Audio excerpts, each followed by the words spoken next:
Yes.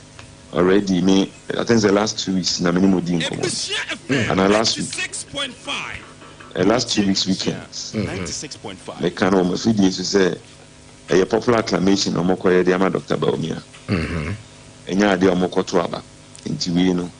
Say ade anka omobete omhwase kura anka omo declare Dr. Baumia so wini. Okay. And indeed, a show because 2023, you can say Dr. Baumia we need 14 constituencies, 14 regions.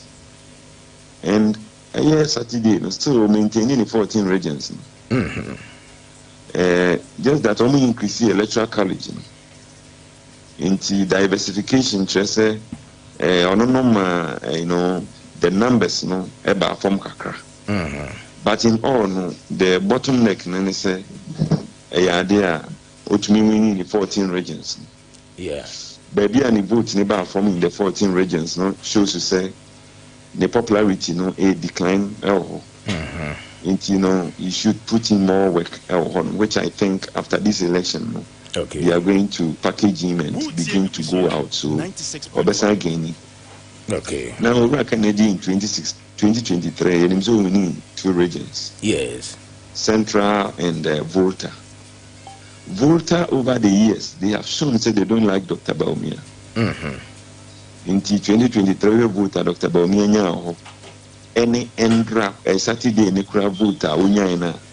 You should tell me say baby I said Dr. Baumia would me consolidating the vote to pa a voter.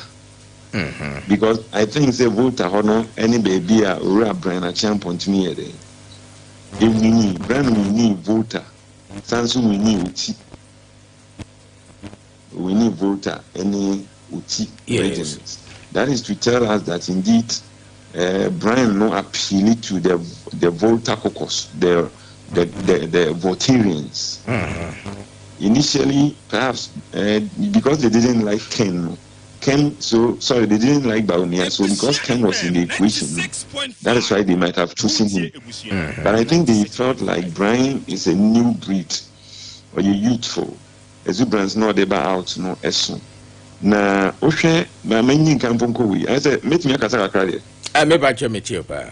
Yes, ohwe the way we see a campaign na when we say Dr. Baumia show he say no or appeal to the elite.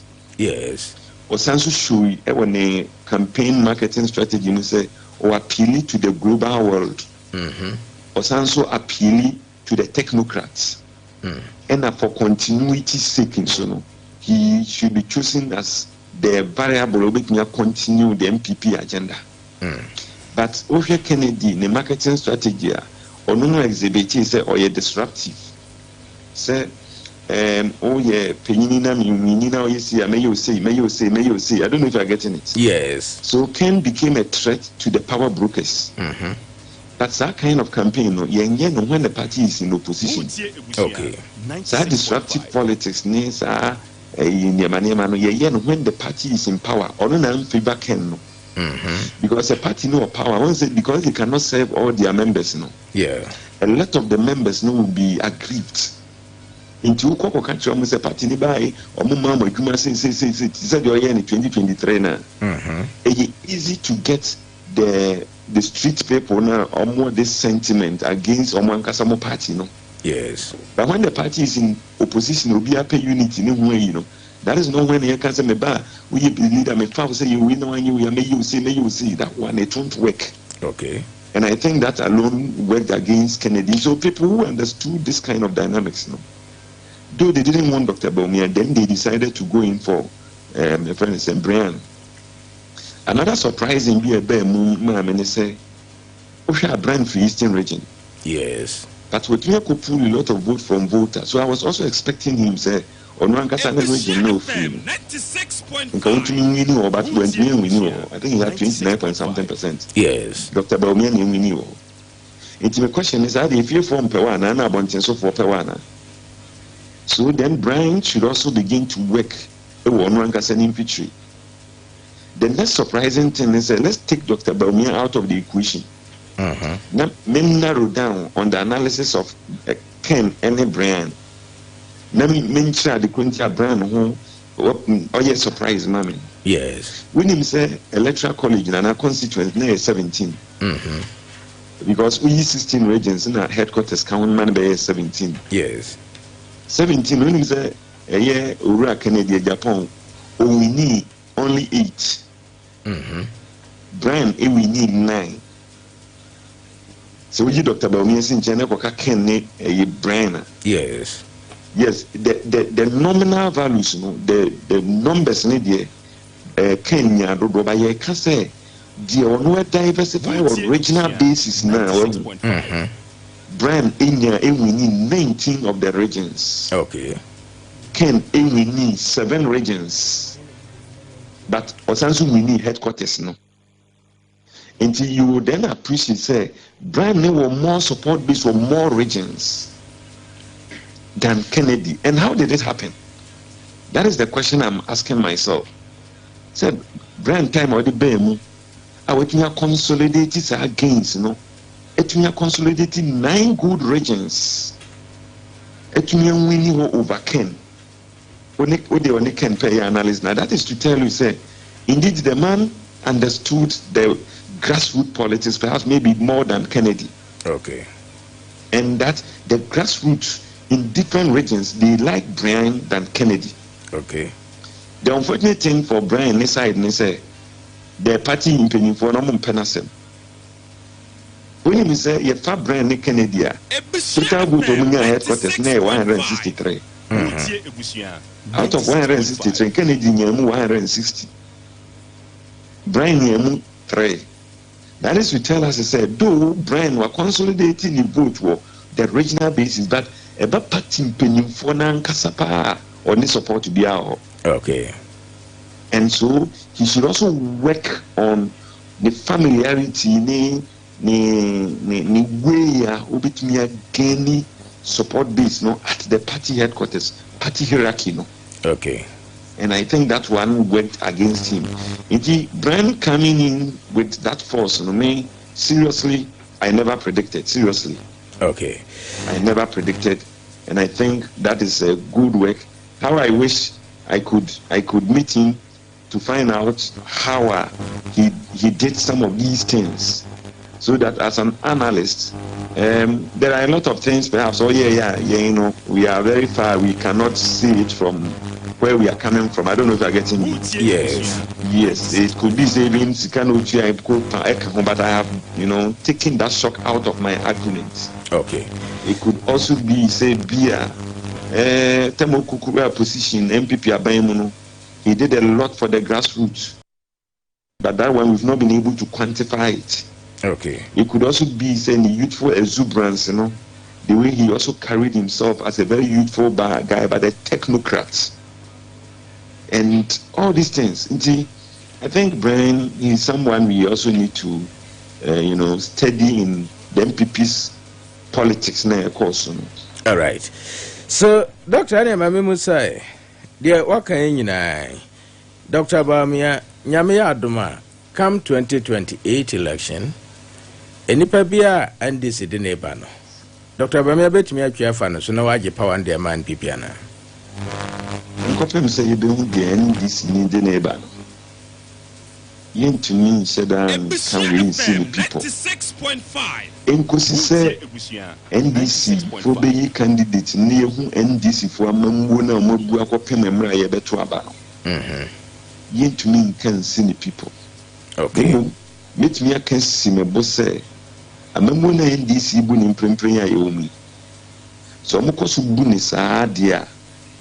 Any Dr. Bawumia Sama Okan or program as I say Omotuma or Betuana Nando, Amamu. I'm telling you, so be loose woefully. Because I said Dr. Bawumia Okan was simply to say Omunshi say Omoye or Ghana and Amu 2 or Ghana no more power. Na I'm Wagana for into me sorry. So Kopach or no Pagana for watching. Eche and say Amamu.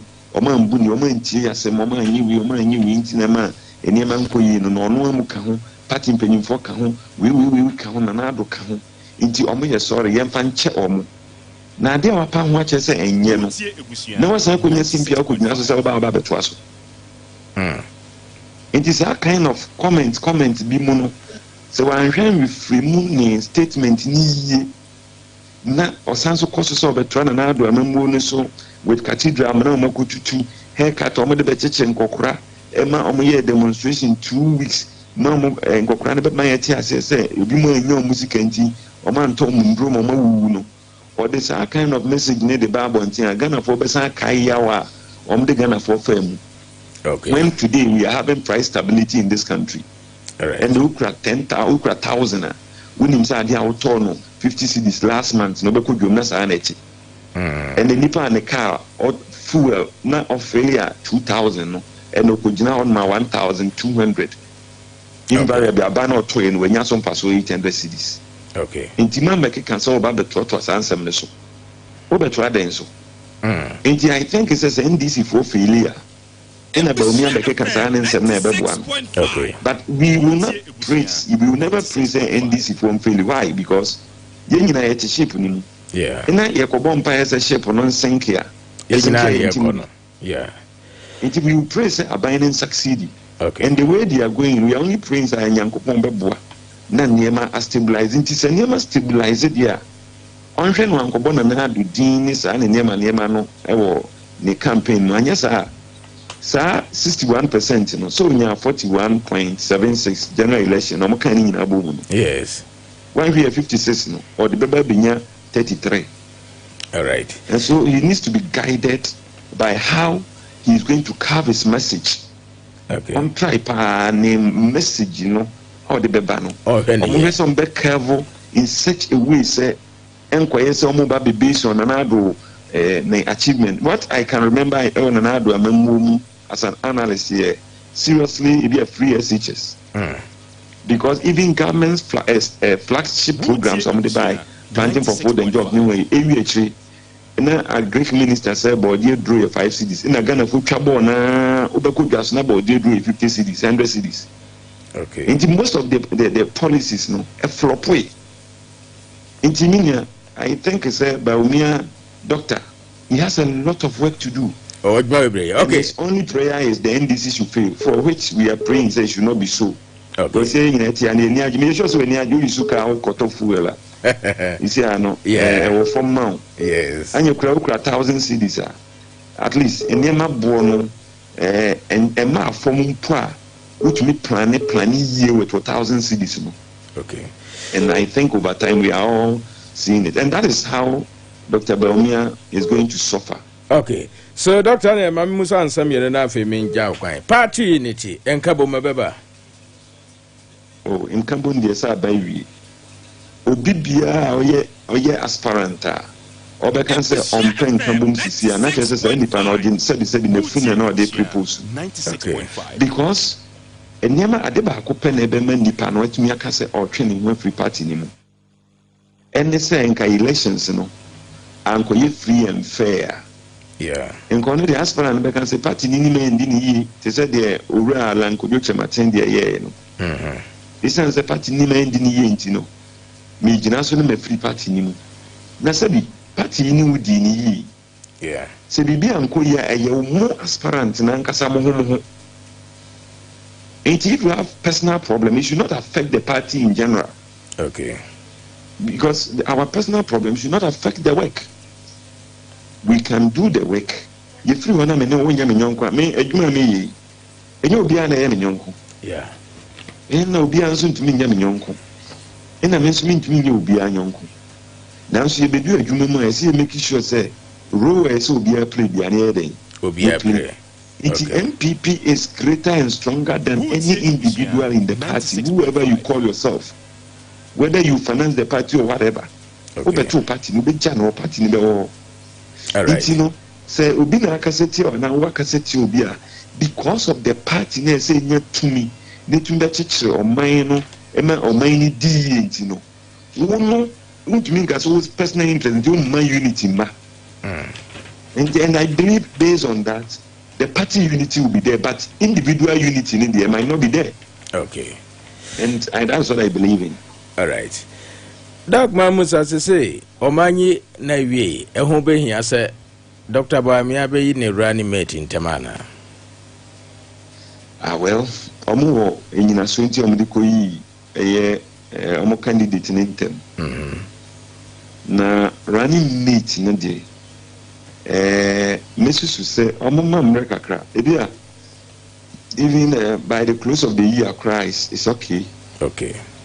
Sisi anakwa jasu no when say papa can say be chere me I see when Nigeria don't make decisions. In a bufunso I don't make decisions. Inti because sa two states no ama kingdoms are falling pa. Sisi anabasa no calls nim penyimfo bi power brokers no they would want to push things on the pull the strengths no but mamre emra you will begin to know the true intentions of everyone and you will be able to get the dynamics very well. Once a bit is America say Volta region omo enshedam pe Dr. Bawumia say because over time no tell me Dr. Bawumia vote to back for more but now you have someone like Brian. Now he's appealing to Volta region. I hope you are getting it. Yes. Mimi amewahi. Se waka cheme se minye ubi in susuyem fama a year. Ina nka Brian free Asante regional. Nka meka si you should choose Brian as his running mate. But Brian Nankasa ne region no free Nankasa no anya popular per the vote na omunya no. Yes. Opulu 29. Ina owura Bawumia Nankasa ko wini wo Brian ne region. That is to tell that even without Brian in the equation, Bawumia will still dominate the eastern part of Ghana, eastern region. Assuming say Ashanti region are Brian free, to pull more vote to one more.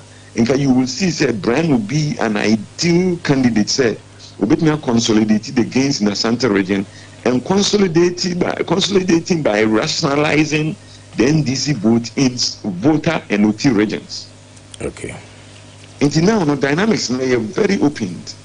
And for me, and then I said, I'm now getting the intention of Brian. Brian went into it because he wants to be a running mate. And now friends say Owura Bawumia on tina on train kakra. O man at least but me be in CMB. Ninechi. No can so choose running mate. Maybe say be no fanche mate from fanche say me use the same way. In pay for say fun any baby. I'm afraid the way forward. Mama on pity prekwanye anhwe ya obekwa ko choose candidate bi a ebewi chebeti an say eyini olomoteni we ni olomoteni na ebewi che mo kwame nkroma sansensem no ko choose candidate okeka sansensem no I'm a bufu asaba Ghana. I'm a baby Dr. Bawumia dokwa kasa no so any panic could see Dr. Bawumia che no so akose the Dr. Bawumia pet 20 vote or company or 15 and 3. So I did Sima. I answer on be declare vote no. Now if you cry 23%, you should be very careful in making. You can't cry now say serious if be serious. That's right. Doug, but I say. And I agree and onimidia or the Abusua Ejumadi. Nyankopon shira pa. You me that say. Okay. Dr. Alex Emmanuel Inti ena najue no abonkomo seba manyo semu hwehwemu ne ho nkomodie de oyobi a wabe Nyankopon hira no akasima ne be so nwotwe na fe no nwotwe no abo Abusua adwenkyere adwumadi na wasogusu awuti sabra me kasei mina be ma bedru it's Monday ne ho so ayefe papa anajue so honorable Gabi apia atnasi fefe na nima ye sere NPP abatui aba awieye kama yene no ebedi enkomo na ye hwe nimu se yenua NDC ni so beba beka ho ye Harris Oma nenso wontimi medi ma yante se ba bia wono ensuoto pa na abisa ma me kan cho se de yedi kame wo hu yedwumadi ahodo ne nyina no Free anopano nsiana kopem anwumre no nkro no sere edwumade esi koni free anopano nsia kopem no ndu no hia osepakane ene team ne nyina na mfa Abusua enkomo enfamro na yenwedwure ma Ghana mpotamo nsema hodo enyina yenkeka eho ensem enfamam owie no ndu pepepe na ma gifti atnase edi masem abro masem dwumade eya abrabom dwumade a otie bia eboawo ama abraba wo bo no yes sudia adema brabo na ebre nyina bibia etimi eye kama ebo awia dumienu ana awia kase ebo no aba donko akopem no miensa eye pastor Nick etrase ede ekọ osoro ahenwa nanim na obompaye esre obade enhira ademaye hia no na onso obeye enhira efi awia no miensa akopem nonum enifa na DJ Fish anytime no atrase diulemu kama enfo bia lemu na obia dinilemu na yede amanfo nyina afri nyuma hodo so ekofie na bibia aye kama from 5 to 5:30 no ehona alabanko Elizato etnasia na ehono so yede abro no so ekopem anwumre na nkron Abusua genkyire na menim tim ne nyina so atnase na yede abro nyame aduma February bosme ne yasimi 14th February nyina enim say Valentine nyasem kitwa kra na manso aso nyina hona action ne nyina was Center Hill Hotel sadano na ye pa hontuma kama on the 14th February manso aso nyina tonsafro bibiara adwumde fo kukudan wonde she kufikana tamu nyina tietia anyumne no so pepepe na adwumade no ahyase kopon so ma me befro rate ne 300 Ghana cedi media partners ne Ultimate FM ehwa sembisa nyina 0243 420 039 0243 420 039 0246 241 986 ana dwemidu adru tanoso yedru ho a na ye entade hene asoye ehono ye ba bia onya wurape na wani agisanse program bia wo kono ho na ntare no wo emfa ba bia edine no honam se entade hene asoye tanoso hona medi wadru tare ode ko wedding party engagement birthday ene church bibia wo kwa upia yebohun sampa waba no ko entade hene asoye na ade eden se omo asa apam summer tops polo tops and afi matching trousers nyina tanda so betimi afre 0248 623 057 0248 623 057 0207 628 386 nafi bibia kama adansi ana ema adasa ubia ne ginya baabi edda kama de asan yebeko fini akoda obeda nso agise osidan enoti ena na gi Tucson Block Factory na meduadu oboa ma adansi no aye kama person say blocks papa wotwa na cement yakomu yi na otwa na all sizes me pa cho kan so ho duru ho ababia okobia oni ha kra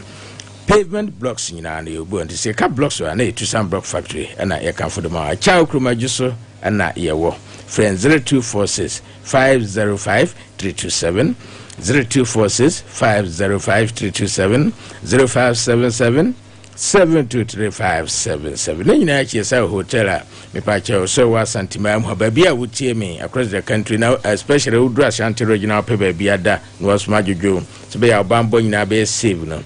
Tucson Hotel na make for at the amount now a child cruma jusso and I make kind. NT from 0241 418 645 0241 418 645 0244 654 458 na Afenyo-Markin amuzu p na wajeso amuzu esanse nindro no eboa mema na eboa ma edie nyina ka gina mu kama pa me ba cha so wo dwonso mu hawo odwonso a entimi ma sede ohunu no na obebresa giso kwhye kona binsa na watimi adwonso sabe odwonso nso na emoja wom afi wo sanso ati yawo ni nyina ya ade ehadwene sabe yo bema ensa bi gugu sabe obema no ho a enye kama kra de nyina no onya muzu no na beboa pa afi eboa manso esiesie ma ema manso ede wo ho efri oha hodo nyina ho anunti kumase kropo emu yetafo enhia eso muzu junction afi heba shops ahodo bia no onya wura na kase opa muzu no no bia won sabeka bi 02477 76743 mamenko meni abema na memana adwuna mana kwaba na yenhyase na yeni enkomo emfamfri ensema ahodo a egu apaso ene anadwe. So my brother Honorable Gabi Apia, National Dean, Constituency Assistant Secretary, the man is here. Nigerian African will come up. Good evening. Good evening, brother. Now, empom ye de mama hwese ebia producer betimi ahwese meto nka because me head and me and to nka and then I hope so bia come umpese nsu ato so was swami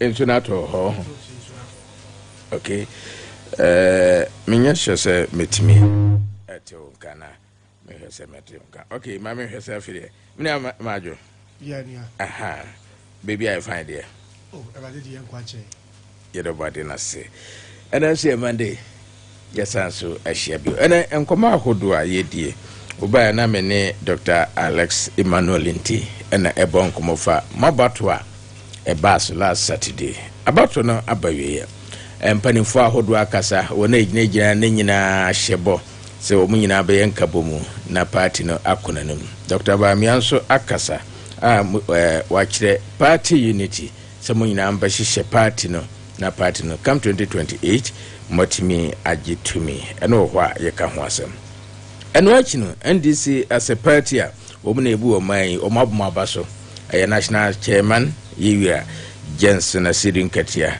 and I say moya de se mato aba no na bibia timi akọ asomdwe na eno achi no so akasa wo say future NDC aben obeba no se protocol sensempa de be ye free ho isan se enya de eboa nti se the next NDC aben obeba no protocol possible ene anadwu mebusa ene abeto just February 1st another fuel price sabe kosro kakra eno so ha yedi nkomo so mina ya shase me de shase afru fie last Saturday mabato ohunu se yo bedas minia Akwasi Awuah yes sir metia Abusua informative na metia NPP Abusua ko kese nyina okay metia kese nkoma Dr. Mahmoud Baumia nani le yire Hajia Samira Baumia yes nkonimdia meminda MPP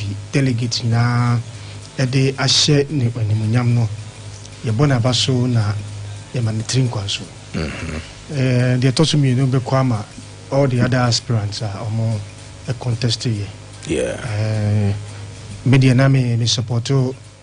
Brian Champo so na me baha na me kano yeah na yejitum se abato no chi no ensema Dr. Brian Champo abeka and all the other aspirants so kaye yeah ina na che se enkabomu a na a message say ama to me a bad in say besa by hono it say we are on the right track okay normal ekuyi yes na machia mesuame constituency a member of parliament honorable John Dako yes a former member of parliament and or ya idea of febia say it is very commendable say yempanyimfo na omudi Dr. Baumia chinu nyina hweso ayebia megidi se beboa ade no ye enra no pa ye wo ho na yenya course very early in the morning because ahomachi kra yeah in yenya course opanyini se also na honorable say chairman sabusu di Dr. Baumia chi yes ena ne mrantie bi a yenso woso ame yenso ebi ekọ beebi a ono ahwe ana ono so peso ko me se me ko Dr. Brian Champo yes others come from Damina no one to come in massa we had calls several calls from the lead person area or such in Sabusu there was nyame ya aduma anopa obo nundu ni fa oko asori akoda nyame ase nti wato ne nsa frɛ say yemra ni meka ye ho na abato a akoso a soame eye bokwa Ghana fa na nyina yante asemboni bia no yegina yen fast dan koma otwedi ampon so ama ya to sa bakesi se ya na enim se tension wo mpa especially coming to the last week of the primaries you know yes towards the primaries you know you did say tension na buy no na obia nzu se ebeye so calm an election oh shut the way police presence are now what the various centers no yes. I think say police intelligence mamu say tension na eba no there was a security tight yeah but fortunately and very good for the NPP no bibia ko jojo nti miwa osechi mensa bonsu beje di say anamawa wo 2 ye no invite all other factions and also all other supporters of the aspirants and me ko den nyame ase no beje di say it is in the right direction. Okay. Me say all other constituencies no so supporters are mo call all sides no the reigning team no and tuninsa and from with a clean heart. O tones are fair now the adjempa and a teach say yem running and come as one family. Yeah. I mean they say programming asama making you know. You two abani we no I think say Abusua FM and the first station amaba.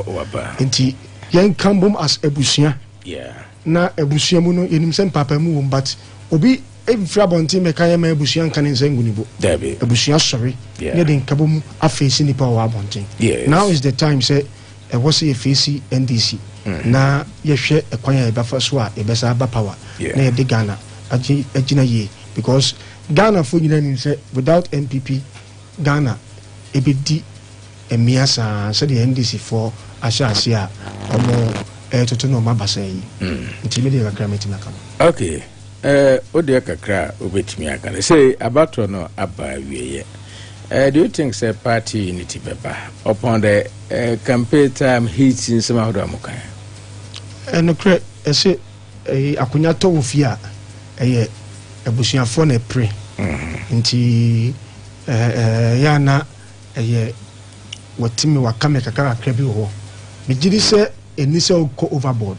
Yeah, so we share the kind of campaigner Dr. Brian Champon in the campaign year obehu say na I came here sat here and said say utie baby a bon na ba omien supporter ka say be ko Kennedy die enko Brian Champon. Yes, na Kennedy ni ka be ko ba omia die enko Brian Champon. We were talking about unity but the me can say ye two abani wie no on say perception the person will have a perception say oh ye be sisi me oh ye chinchimi nsa but ye two abani wie no I think say mpanyimfo a omo ekwa abato no omo nim da trata so no omo nyina je atum say asisi bia nko a clean free and fair elections and yako me dey asida kese so be ma presidential elections committee wo adwumadi a omo diye electoral commission so abodjuma police service for abonso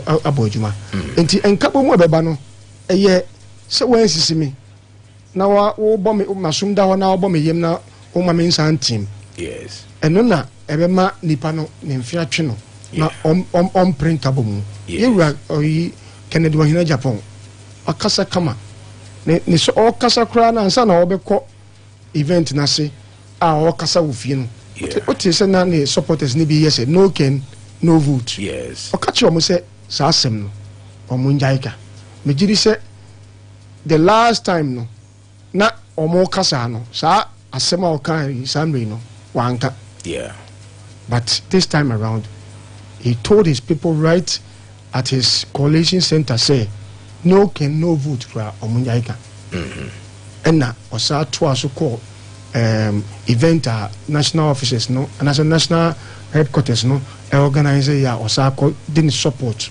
and ne gia wo gitum say abato no bibia ko say de wo say siko na mum eye nyame nhyehyeye say delegates to Abama Dr. Mahmoud Bamia enti ono o committee no ho say obeboa party no ye de nkabo ma ye dwuma enti nkabo mu ayi asomdua bu ana na ye num no enti mennyini say e wo say ye hye ye koye ye ho takra wo jambi ebeta hye na ye ho say ase ye mpese nkabo mbeba ekidi say obi a obeye sa de ne bia MPP yo mpa man Ghana yi. Okay, enti nkabo mu no de ahyase nye say beba ashasi a manifest. Yes, it's a say and kabumwa kwanzo ni namno. With that unity no we are assured say a better me about power. Okay, in 2028 as a party member so the okase unity in kabumna shase ayekona ususu said there na was empanim for edigu akwam so that said the kabumna wo kasa shase na a better me ato aso akodo 2028 Nanado a former president, Kasano, or say winner Dr. Mahmoud Bawumia and say you can Dr. Mahmoud Bawumia on the leader of the party now. Yes. The flag bearer of the NPP towards 2028. Yes. As flag bearer of the NPP towards 2028, Nana for say, Omianism Emma aspirants Nina. Now, aspirant Bianswa also contested your Lucian or Banswa for clear conscience, any party unity, because all this idea premium to be in power, to be in government, into so you'll be the enemy. Yes. And NPP history swatch say every time Bia ye better babyano. Who say omo edi nchono enyina de akomapa ebetachi emre bia akomapa ametachi bia no yentimi weni. Enti first of all was Dr. Mahmoud Bawumia ni team no ene bi omonsem etu omonsa friend na me na me bo honorable say chemensa abaso no honorable say chemensa enso ye opanyina Dr. Bawumia edwumadi mu no odimu tintin ban pa yentimi nim se ade a ono ahya ase woni fie no ya na yeta aka mi asemi se sasem ya me penisa me tenisa me pesi ye bodama ye bo free fie but me huni se ye asem papa adenti no sen ke ye kan dem kwa na yesu nyansa so yesu free yesu free enti o sen ke de sa no kwa nka de etu ya no kese se yesu nyansa yesu free fie yes enti opanyin na hyase woni fie me gidi se de ote Dr. Mahmoud Bawumia nsani faso oni no adwene eye bibia no be gidi so be masa futu no akwama team ni nyina se omumie omonsem emmie apono ema omo support no during the primaries na omuntimi mfa support ni akomamfan enye obaye no ye munamuna no obaye no MPB wa ha ye no support Kennedy enti ye ni kusuni so yes akwatata no sa ne ma ne de emwa Bikidi se sana mani bia ma obia di akomemufan eba ye adwuma no because eye tumi ni yewe the support of Kennedy na eye tumi na onu no gidi se Kennedy bidi animu a ye sabe kan na Kennedy no so no na ye campaign se Kennedy entimi mfa asumdua na se nkabo mu ma o de ne kwa ye belusi yes to ba mu bie and Dr. Bawumia antimi anfa nkabo mu ni asumdua ma ye de ne kwa ye belusu obia yentimi anka ye nwa moment na chibia no you lose yes enti nkabo mu ni de me gidi se ne kwan so ana nam no na enoma masusu eni ebi aka ho amenim se empanyinfo mo nim de bebre wo wa ombetu sa na mo na mankabo mu na ba ya he monya yi Dr. Bawumia we no enipan bebre kasa matete NDC fo ni bia omsa de ndada na do you think say Dr. Bawumia amoyini mbetimi agitumi 2020 when this for say ade dada ya na makofa ba mo anyenze sai bia nti ombe fa no ku bidase sase mwemeti na emesere radinya gopo ade ema sase na meti a emesere na mesere eni se okay enne ye president otia konya so ne aye His Excellency John Dramani Mahama. Yes. Or your president of Ghana ne. Dr. Bawumia vice president no. What is said anado SAT committee bi won ho say yen hwehwe ne nsemuda. What a corruption case bia na ebi bon Dr. Bawumia hoda. John Mahama ye vice president and san obi di president no. Ade be na ye enisuade hunu a otimidi ne nsasi ne bu se tamana me ye vice me the way by enti enunti mu nyina so to me as president man fa bi amada na even 1 year ya wa be ye president yi omo 24-hour economy omo the year campaign omo ti ma chase and if President John Mahama is the president of Ghana now 2016 20 before 2012 issues are unyaye within his own government Professor Mills ehwehwe ni nsemu so okoto aeroplane na ehun sensem bia bebrebe no government official 1 ehun nsem nyina no enne John Mahama atimesa be ye president of Ghana ama nei o kana asem kran dis form person beka and Nedjo Mahama is shrub of for. What you say? Dr. Mawumia and your shrub of for. If we say, and some bini projections be or year, you know. A Drew baby, never we are say, and say some man some more kind of projections or kind of, and to me, I mean, and to a bay Yakotua Betiano, and some a fat MPP who I do lose a benino, Ednina Aswa, a flag bearer. But he himself a part in the BBA Mano, Eco flag bearer. And he Sunday as president, yeah, John Mohammed, my be president. But it is and some man what John Mohammed one day, even some of them yet personal. Some of them, and most of them can a personal, na a nipana kasa, ne nomum, a debena a papa no somewhere by baby na, a debena yanka for your mama. But Open Subacase, Oka, ne Modimboa, Woka, Dr. Bamia. Under Dr. Bamia, in name the city, the fuel price, inflation, yeah, compared to this time. And the macro economy, no, yes. Figures, no, yes, it looks nice. Effort, yati petrol so, dollar bafom. You no matter do say na Ghana. Last time I'm betting now, I can say even a buying services, cry out to bun. A buying services. Opa, no yes do the research. Me back next week for me. A buying services, all government services has been increased. A dear bia buying one, be bia bafom no. What to know mem. And nay yatifu worse. Na doctor inti kasano. Yeah. O kan fi was na me record here. Yatifu worse fine. Oko bia afia. Be gidi se afia bia be kom bia especially the memfa omo ti omo afia in Kansem. Memfa omo ti compound houses in Kansem. Yes. Afia bia be kom bia private car room no. Na afia no se tenants e wo ho eye bia be tenant. E bia ne mu 2 and I said 3 maximum 4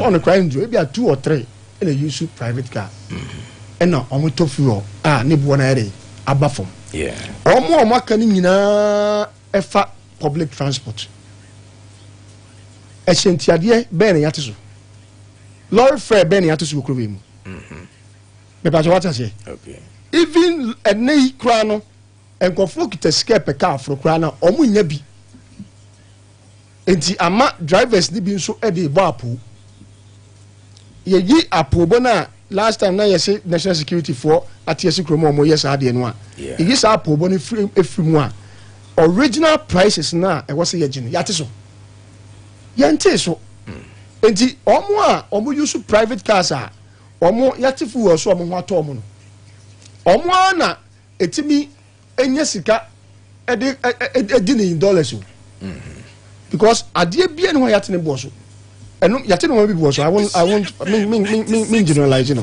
eno me bo yate boso but so wo se eno ma baako hu se de yate so no e kitu e de yanti so no doso and I said de bo ne bi kura be ka ho e doso enso ne to enso say and this is for na ye that kind of politics no oba no akuta enso lokuta dokron kakra lokuta nchenem kakra lokuta bibia kakra sa no ma na no modi ye no enei omo famra ye nsuo omo kind of ayina no mo ye no ayina no campaign no mo ye no nsuo sa de no but omo de sa de ni buy no omo sansa no man mran ka say 2024 ni eto a bottle of water you turn 3 cities and you turn 4 cities 50 pesos and 5 cities omo fa sa a comparison in samra ade be ni ateso enti sa yate fuel so no aye asem papa me to fuel ni bi okay eja me woka keto bi a me de dada me ho yeah enti ene mi ko gina wona me to a no kre ba mi a mi fie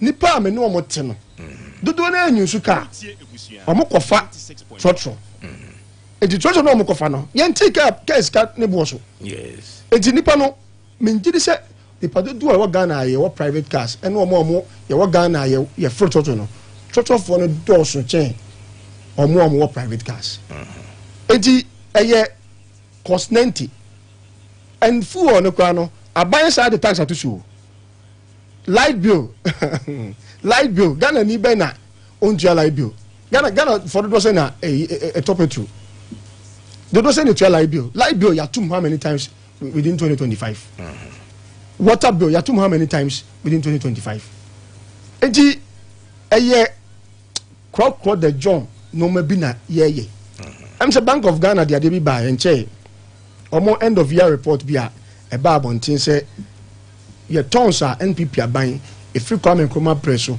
ebesi Samri ebesi 2023 near just 8 tons of gold e were reserve 2023 to 2024 ye fra bemu ye free 8 tons e de 32 tons ni enim say PMMC a ombe dane gold board no gold na omoto no eno na omo eton a se ni sane omo kama enya agitum se gold board adwuma odi na ama ye dollar na bafom be pa cho mini ewu a yes I know ka yes omo say gold board adwuma die na ama dollar na bafom so me fi board ma pa kopim si yete se waboka $214 million FA Bank of Ghana said omo report ni ba ya almost say gold reserve now MPP for free 8 tons in 2023 and they call 32 almost 32 tons in 2024 no. And they aka 18 tons so same way e was me me tro ho kata na me kopem hwehwebu yi because of na ye primaries no at the latter part of last week as I story in the Bible men share them follow you. I think say from tomorrow I have to go into that a particular issue because in him say gold board you media odi and am say mo dey stabilize dollar and cedi no o just exchange rate mo dey stabilize no then na your reserve na wo 8 tons you pay mu almost 32 tons no abeka 18 tons enti economy ni dey and they have the goodwill of Ghanaians Ghana for you say baby e jiana kwa say one bemebiti oba oni bemebiti anase bema oni obebiti na osidi oni ne tinu nye papa na wapam no na okofa foforo na foforo no twi mekoye nani na nso oja dada no enche yenti no ompese obeja tim se foforo no eye meko no de hye nani this e kakransa yen case ye pese NDC fofele but the omo ye bia che say they have no direct plans for Ghanaians. I say, yes, it's a gum. I put a gum ni shegum. Amamuna or mubu. And no dear, many say between your minor cobebia. And oh, shen wama and no can a pluses to them and no cano and ya omuna a junior home at the buy into a moon who's a domicilian crana. Sano meaning in answer free. The erstwhile MPP government. Good for reserve, good for your Nadia Bendemia, good for you, Domochum. Good for reserve, I say. Omo no anka reserve no omo de beka ho se wo senka de omo de beka ho na nka omo de ehwe but any omo de dey room from 32 tons to 18 tons. It is a question journalists you should be asking them. Okay, so per the work kan Dr. Bamia ne nyina so de be win election 2028 ne say because per the work kan ye nyina enim say the economy for now what they are dance here say egidan na so ekam so 2028 na Dr. Bamia betimi aka economy asem why not economy ni enyana na so sawo mankasa economy ni na so ba what they are dance say yeah me say on the average no wo hwe no ma wo dey let's and am say can this ni ba wa ha nanka ya ko ade bia prices what you say and no ma yati so no yati fu also e no kre yes dollar any cedi no ene ejina faako ti I'd like the doctor ne kan say utimi e planning yes aside the planning no die be na ye ma ye intima mu fo no because say fu aba for mo a me like don so koso opa ye ntwetwam ni ehwe de do so ne de so fu aba for mo a like bill ekosro se dollar jina faako a water bill ekosro enoma ni eton a omo kofa banku ne dɔkono ne ayi a ɔmo de yɛ campaign nyinaa no ɛnɛ ne buo nyinaa kɔ soro nti na ayi saa dollar ne fuel nkwa na ayɛ asɛm a yɛka 96.5 abite dollar ne fuel nkwa na ayɛ asɛm a yɛka apart from dollar ne fuel de bebiem na ndisi fai apart from dollar and fuel de bebiem na ndisi fai ayɛ betima ka sɛ ɔmo ayɛ ɔmo 24 hour economy come de share bokra ɔmo ntimi nya ho hwee apart from dollar and fuel na me kyerɛ sɛ fuel no ɔmo yɛ fro trɔtrɔ no yɛ dɔs kyɛ ɔmo amofro ɔmo wɔ mo private cars yɛ dɔs cars cab ones nte okɔ VIP station okɔ Accra okɔ yi a ɔhwɛ prices of tamana fuel no nam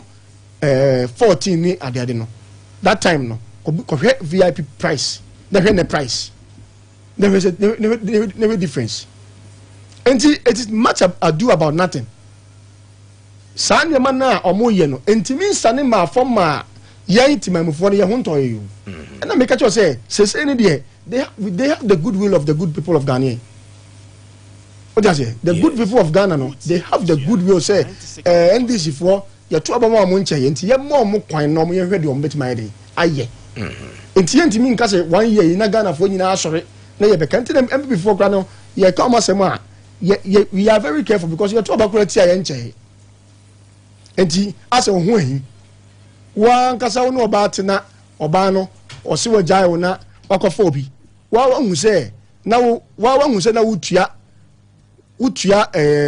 housekeeping and chop money wotua ebia 50 cedis na ma oba no akɔfa obi a nipa no tua 45 na oba no so ɔpɛ 100 otiase oba no so ɔpɛ 100 na wo tua 50 akɔfa obi no sɛ nipa no betumi tua 100 no efe nipa no tua 40 ne 45 wa wo tua 50 no want man for the uncle 100 na oba na epeni no so obi a waba ni tua less a o ka ehho asem kura na e din kakra this say oba no ekonani ama ne hu se be di be bosome edu anasa afe no say ngodi 50 cedis na e na we tua 40 na obenya 10 cedis e dey ato baabi okay ah nke betima bo na ma ne ho ye dey ahen ha no enti emre ebe kire said the NDC for ye no boa oman no anase mo man because dollar and fuel nkwa enye no nkwa ne run the economy okay what you say yes eno no kra no a anka fuel aba from na nka case ka bo bia aba from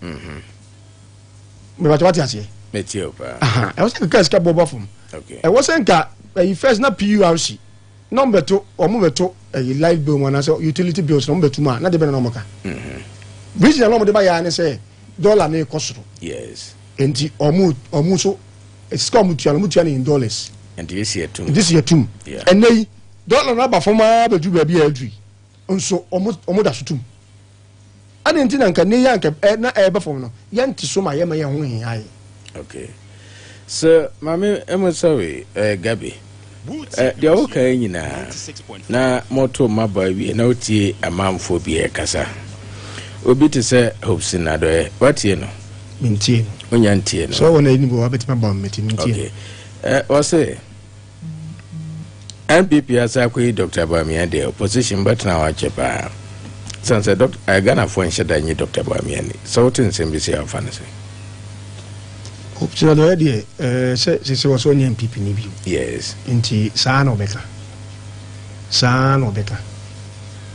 ne panyina wodi na chi ne me se ono wo geni di se ono ne be ya aginkwa na media said ye ya na me mpese me ka obi wasem direct no ya na ensemble of one ka me to omo fose nka no me bi okran ka ma won foma no ntum because you were part of us okaye ho eneni wo se wo jaye ho na okọ na wasuma brewa ba bi okọ akohwe de e fa ho ba bi o mpese obehwe wa nka wansum no una when people no free was say ene uko afrafranto you say cry say from say UP omo say nya din fufuro bi amfa say ya say din titi din no ma safa say ompeso mo yini hi UP no e kire say enkabom say United Party yeah entinka meme de anka omo wo bebi eye e de boa omo mrefi me asama me catch on man. Okay. So nko mum refi. Ye hia omo. Me dia metie dia me gidi say MPP hia omo. Okay. But emomu hwe say omo papa alanchemate anie ni munti MPP ni ngu. Ya ye mrante na ye ba no. Ye be sorry ama party na jan na so. Okay. Enti MPP ni de ngu. Okay. But ye hia omo.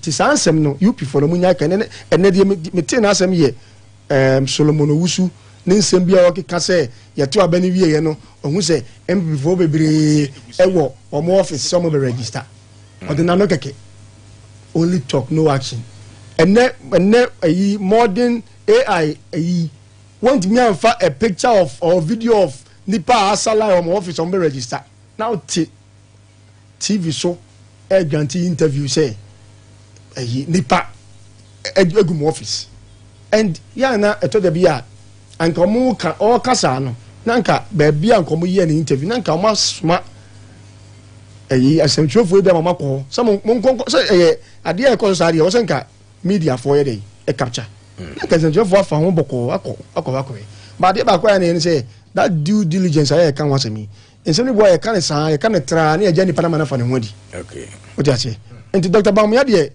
me say enne if John Mahama is president of Ghana, and we know say Dr. Bawumia is more competent than John Mahama, Dr. Bawumia can be the president in 2028.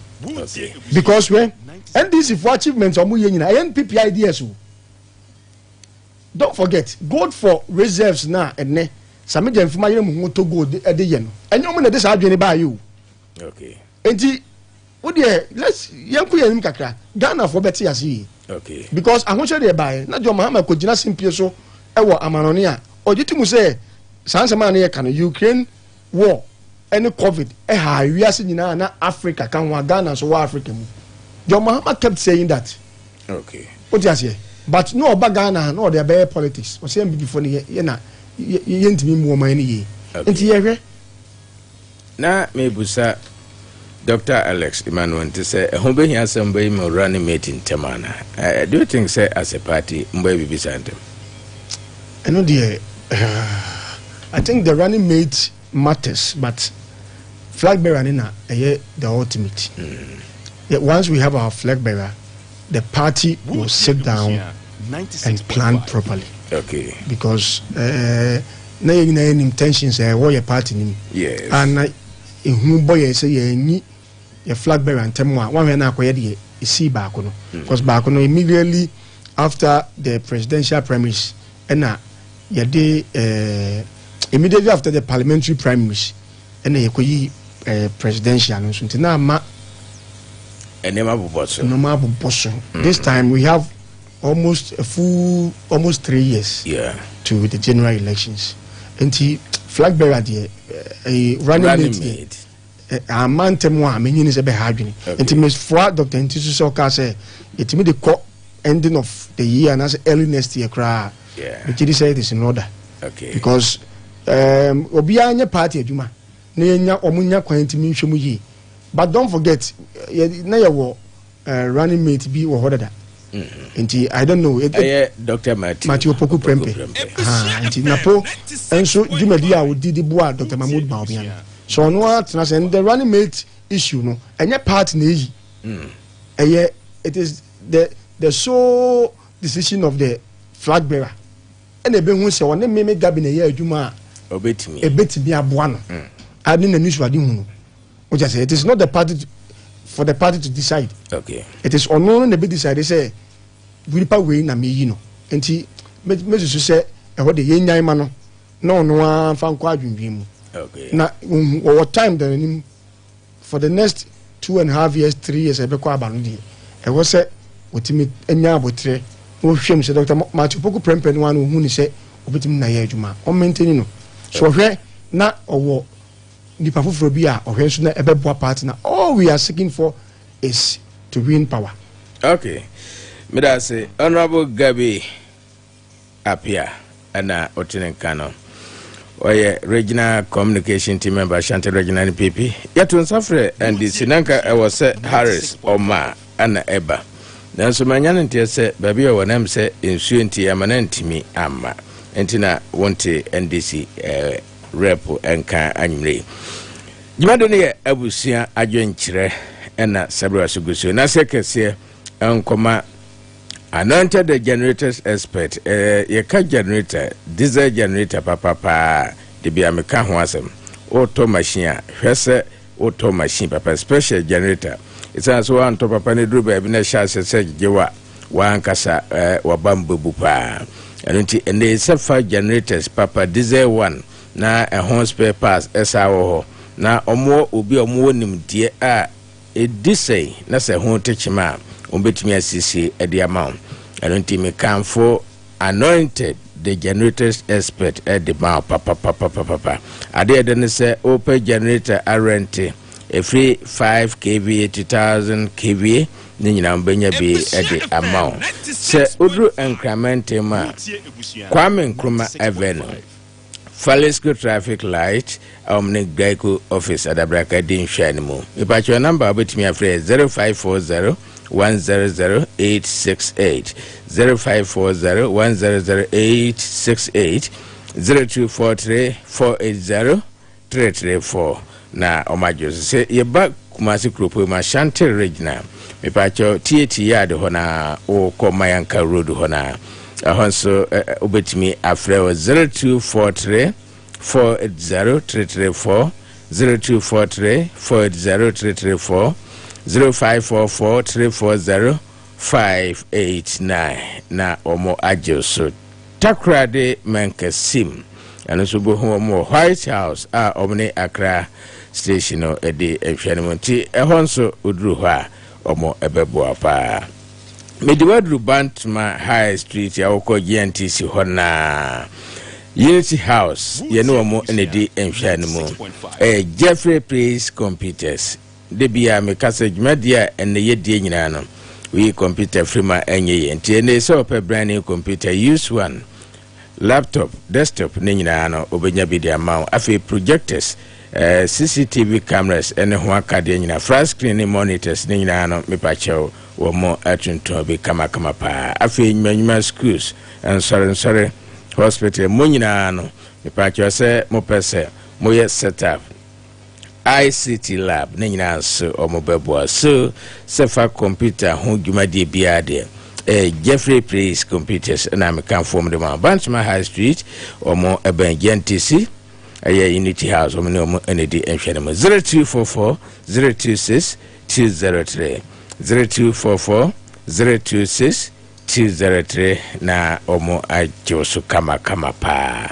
Medwadru Ajaba Jewels yeka Ajaba Jewels gold ane didigima ene se obeye wedding me bacha oni how ono dofno nyina amra na yenye wedding ring enfama kama pa ye sheda ye no special ye di gold pa na ya ohun na hyeonsa otumse bibia ye kama afi wedding rings na ye bi de go engagement 1 ne nyina afi ma chi amode totomo na kama pa afi be ma bi aton sa hyeonsa de bi atu kom ne nyina gold pa ma de no so sabi de odi gu as na atim say yes bibia ye kama gold one enye ya sheda anana bibia de guso eno so da was strategy so bibia kama me ba chew Prempeh the second street adum hona obehuyen friend 0277 404 488 0277 404 488 dia computers hodiba MMA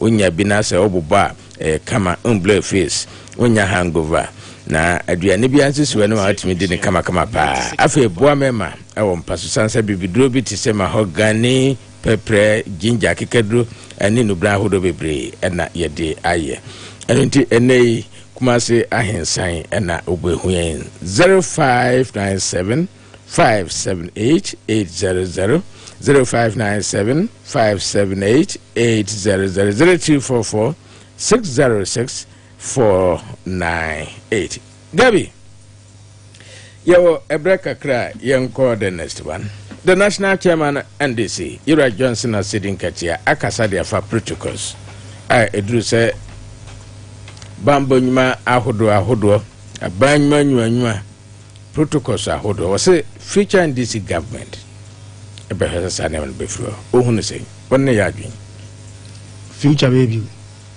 so about 2028 and then the national chairman Ojide say and this as a party and this is a national issue. Yes. So Chairman Esirin Ketia is talking in what capacity, as what in this government, because his party is in government now. So why is he talking about the future? They are in government. They have been just 1 year in government. They have 3 more years to go, and we are expecting security recruitment. Yeah. So every year beyond baby. Yes. So they are still in the process of doing one, and we are expecting that they will do at least 2 more. Yes. And why is he talking about the future? But do you think Senator can Media it doesn't hold water for me, because they are in government now. Yeah, they now is the future. But now some Nankasa wakan to say politics in the twin as wakan. Me say asem de enka ye. Okay. But asem wa ye betima ye ho adwuma ne. Na wo kase daachi e na ba ye ho adwuma de. Na se wo di abura na se wo ye de.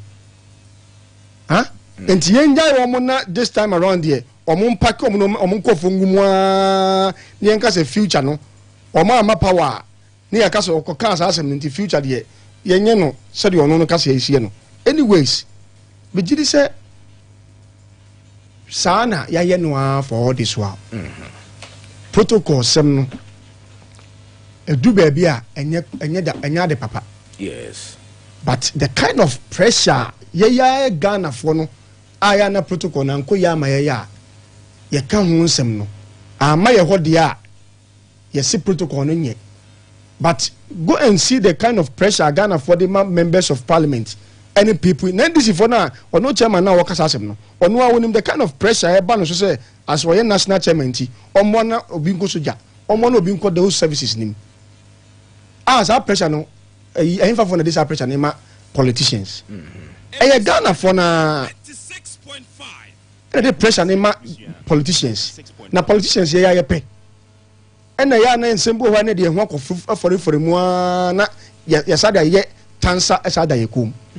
Because as national chairman, I can imagine that maybe a constituency officer, as a small boy in the party, a mere constituency assistant secretary. Me position me home but so we shall ranks now. Me go from kra. But you can imagine the kind of requester will be a person a back police soldier near ya. It may be me so. Want me anya nipa ni hunu se wo mfa so bia kra news. Yeah.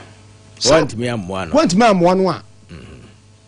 Enti sa pressure no a Ghana for the map politicians no. Eno na map politicians ye no ma eni se omo ye. Ennei enti na me se me wura Esirin Ketia na se ma woka no. Na ba ne wo power enne. Omo ncha ase. But Ojetum says protocol sensem Ebraso say as a Ghana flow. Ghana let's be frank and honest with ourselves. Why am I the protocol mom? You ma Libya for and say ma Togo for. Ghana for ya. You ma Ghana for ya. Yeah. One thing say you to about MPB because want me for Bianco police. But TV. Depending on say to about your MP. Say be mo o ma na she boss o to about mamia. Mama ba ko police. So obekasa asem no kireti mamunia then ye to abamo and unim ye timemfo no ye ya na ye sa edonu ye ho na ekona ebeso ye kon de ya na ye kikem because MPB ti so na onye protocol ni bi ono de ye wo se obawie school a anka onfa process ni pepepe na obi aba ode anode abeda dankofo me dia me ba me yesi amount me ba me metima yesi me ba metima fa soldier for be 20 me ba metima fa police for be yesi okay obeka na sa timemfo no eno mo complain no omo asa toba ma de obehye ebo no enti nipa nya ba ban mu a e wo se kwan bi ofa so a obetimi a satisfy sa ade no a Enkofo no ejina so to abama no nti no na amano started involving himself or herself in those things. You name say M1 no protocol some the M1. Okay. And no the I would support that argument. Okay. But pressures are a raw system no. Me jiri say e wo se yehwe na asoman enyina yetimi esesa ya adwene wo no ma bi ho. Okay. Letimi boye man no. Okay. Gabe me da say. But say you are assuring ketia e wo bibi ye about protocol or say that in the me sure man say on shall see he is the chairman of the government in power. Okay. Of the party in power. He is the chairman. It's a no one shall see the no one die future and the future be any woman. Okay. And only end this in Nama. And the Ebra Kai, Wakasabia, Mamma at your phone some na mene matie fo so amon komo ofa ya do sei fa me ma kwan na so komo ahodo ya twetwe nyina no wadwenkyere no odi aba 0505790030 0533795377. Hello, good evening. Yes sir. Bacho odi ba bia kasafre. We dey wa oba wo fa si wa die nya Robert Media. Coaching class, and you both to get to Pena. And you remember me, Chamanana Kosi, and then you read Abasine on a boat and fee. Cafe Mikania and say, Uria, Epipinia, only the Joya Moye, and Baba and Kasakri. A Casemima, what's the forward here? What is so? Apart from Fueno, I say one idea piano, or my penny by ya so me pacho on top of pen paper na me bobo man why first iron rods on any time no akaka krebi na ka 120 it a join the money ma buy and na me 6000 iron your first estimate on any time no ina we first 1.2 join the money ma buy in about 75 no amu bag no amu fish no ina be 1002 join the money ma buy it be 8 million 3.5 in Yahoo. It is a beyond Tangaya. No one can take peace in Ancasano. If you pass and guarding, a debano, Zapano, and not the hall, on any time of Mujarinia to walk, John Mahama Baye in the Zaponiano, Omuguzua, Omoya. Okay. I know that it is a Gaja. But I say, hello, good evening. Maybe I told him maybe I can say free. Maybe I can say free. Me na ya take ya say why la pa me don't know the over the bar Dr. Mahmoud ba me na mo idilo Ghana for me dia na bufu no afi me you feel that go but me dey me ko sa dia na ko se mo ko na all dia fashion Ghana ha no me tie te twumo abi wa sha comfort yeah you want me won what the job no me do na e before so they get for na pa to ba e dia mo pe dia do for mo no mo so mo chon say yes okay well what you know you know na ba do so what say yes me that say okay men so that say hello good evening Good evening. Me ba choni ba bia kasa frɛ You don't chat again. Charles Maybe about them contain him. Metio Bajo o dem say MPP for that dan ya me adum ya to awie iya en kabum no mu tin fam wo man no e bi ane kama so fama ye so ma say sai to kwa sem sai mu nya no nya nye ba ko no bi ane kama na ndi to go yes ro mo o mu nya ba to sem ne yi sem no yes ro mo me ma bo din e bi ane sem ne gogo akatia ne sai ni na wo mo a wo na mo so ma ga na so nya kama ne ba to no ye nyina ne wo petu yes ro mo okay but I say hello good evening. Hello, good evening. Me ba choni ba bia kasa frɛ Original Isaac Ayaba ne me kasa fikase. Ayaba yenko. Original Akwasi Awuah yango ponse na onye wo kese. Na me ncha gba MC honorable Amoka Mele Jumawura obo adwuma pa nya me nhyira no so no onye ne kese. Na me ncha santori NDC media monitors. Yeda MPP delegates ase. O mama adwuma no ayefo ade ma ye NDC fo. sɛ ɔmakɔto aba na ɔmakɔyi Bawumia ɛde ne ɛba 2028 ɛyɛ paa yɛda ɔmo ase na me na MPP ni ne ɛkasa no ɔho wosɛ sɛm na ɔkasa yɛwura His Excellency baayɛ no fu nkwa no wate so ame sɛ ɔba no wanyɛ ne calculation yie sɛdeɛ me nua no a ɔtwa mu te sia ne yɛ dɛ ɛkaayɛ no hwɛ mo MPP fo yɛka ma mo bɔne a mode Ghana fa mu 8 years ama te sɛ mo ma mo tiri Ghana ni bia nsuo bɔntam gye mo mo mbebu ne 8 years ntiri sɛ na asɔfofo ntimi fa bɔntam gye mu nwura asɔre ma wɔ Ghana abiem because Ghana fo yɛn ya kɔ bɔntam gye 8 years ayɛ dɛ apie ade sɛ ne NDC aba na wo na wo te wonom no mo a na wo tɔ no 100 cities ɛnɛ wo tɔ no 55 cities wo se yɛn ti nneɛma so ɛnɛ sɛ wo fo ka na do 5 cities ɛnɛ yɛ do 4 cities wo se yɛn ti nneɛma so yɛ bɛ sɛ MPP ko abufo na mo de hyɛ Ghana fa hɛ ya 38 na mo nya no the year 20 dey here 25 ka mo nya tia na mo ka so ma no kɔ embrem ayaba me dase hello good evening me ba chọ ni ba bi akasa fẹ so me didi asoma hyewu me kasa pira so ase wana bo mo taka mpisia so ya me shira no tia na nakusi ya regional chairman still maintain me tia ba ka mo ta fare ga de ne ba chairman pa so ase de ba chairman inshallah so adia me pese me ka cho mo say NPP for mo yo mo no mo ko yo mo election ya me apo mo yi Bawumia o be pesi sabo sibonu ankasa o sibonu na selection go Dramani Mahama any NDC when you mean to be MPP almost not pushing 96 years don't to my power NDC ya no the power 1 year the PI is stable maka ya see 2 times 3 times kura and no ya sati so mai we pay we ya pay there don't acha say ba from if you any boss say ba from mu ba ye the PI say ile bi kura mo di ba who send the kama who ma me put on no my therapy go my beg put it down to mu ke put it there insha Allah Nana Pusi, we need catch down. Salam alaikum. Okay, alaikum salam. Hello, good evening. Good evening, sir. Me ba cho uni ba bia kasa frɛ. Asa jama ni ke do ma sa. Me ba cho metio. Ana chan chama na mekeke. Now we don't know the category say ha ke to ko ni active na yende no o ana.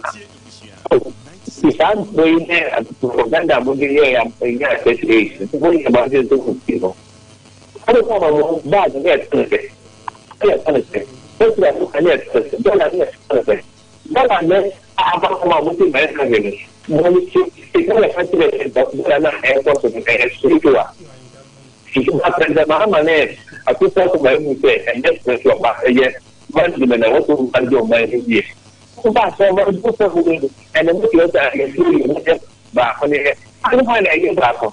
Can't have no access to the deal decision for the student being as a woman in your back one. Now, that's the board name. I said again. We don't know what to say about now, but that's the kind of you have to feel alone here. Anti-Mincy, Midase. Yeah. Confused. And this chairman only good message to of the 2020. The they were like Muhammad Boniana Naba. I'm never catch it. Ghana for Muchimi, and now many messages on Muchimi, sir. And if you can probably beg it to me, a woman, moment, Nancy. It's a day, it's also. Say to the American, say, but when I ban, economy or man, a muy day. Now, no, with the same Bush and this for say, yeah, by you share COVID. COVID me this year, and this focus as a COVID year. I then one buyer from the 2004 year 12 year or me ever transfer. You were Mahama for US or catch a US for Ghana for more say a COVID led by Namagana economy nicer, but the economy very stable. And she said, "Don't shut up from the letters about that. I know on what idea." Taking a customer and can go near the wine, and it's communicators and Tom or many. So the locals are catching Ghana for say, every year, queer city at Toba, they came home 2028. The very 2 minutes because a mobile and go call somebody by a man. Okay. 24 economics over your way. Woman's bank on some way, and some of such a Ghana for, and little more the day, which one communicators for. Namisha. Yame on Shroud, sir. Mamenko Facebook na messages ya honorable famramo. Ben infancy severe. Wasi irade. ye dan pipi fo ase pa se omakoyi ba mia se o me face NDC 2028 nyame na atie sufre sei omugyen se Ghana fo enhwa de wo na ebeye dan ana se bi obi o mo ne homoden Ghana fo ato aba ma ne se omobu Ghana encha kase enkoma honorable wisdom or say boama MC Atwuma Nwabiaja. Hello, good evening. Annette ni wa ho. Na dem my bro line no fire. My Annette from Bakwai. Yo. Ya da masino apa we did bua. Ghana my asante mine. Okay. Ko ko so no stram. Na ma pakwanya we fu achia. Bakwai MC papa ona mo ko di say. Akoma pa wa won fo atuma. Ma wo shaba ya mo so ye ya. But what home day papa na my friend. So what you on your bed, ya maybe be outside. Come. The beer, one Indian and okay. Radiant plastic, the beer pasta. No farewell. Now be friends, and ya two fuano. Yet it is on the driver also at the first. If I'm not so to the baby fry, driver what's the first. That's a nice year that money doesn't meanwhile, you get two floors. For an I to the benefit is then and see my way get free.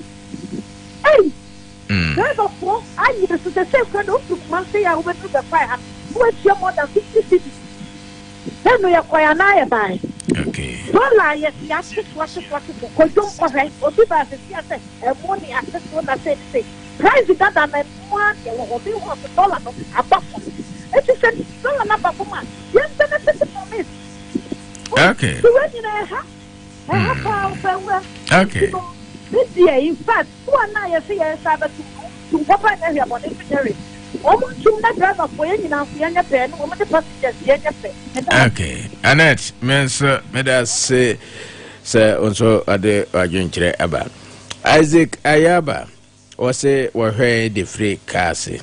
Na oda NPPS ahine atwa ahine ase se omase omobre omakoto aba ama obi obedi nkugo come 2028 Isaac Ayaba ono so dia odi aba no Filippo kwabre kasim ose dede ya NDC fo ye nyina yesro ana omusro esanse bamia aye threat de ma NDC come 2028 election encha kese enkoman baba aye frempon manso achafeles okay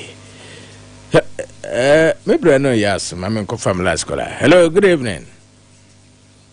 Hello,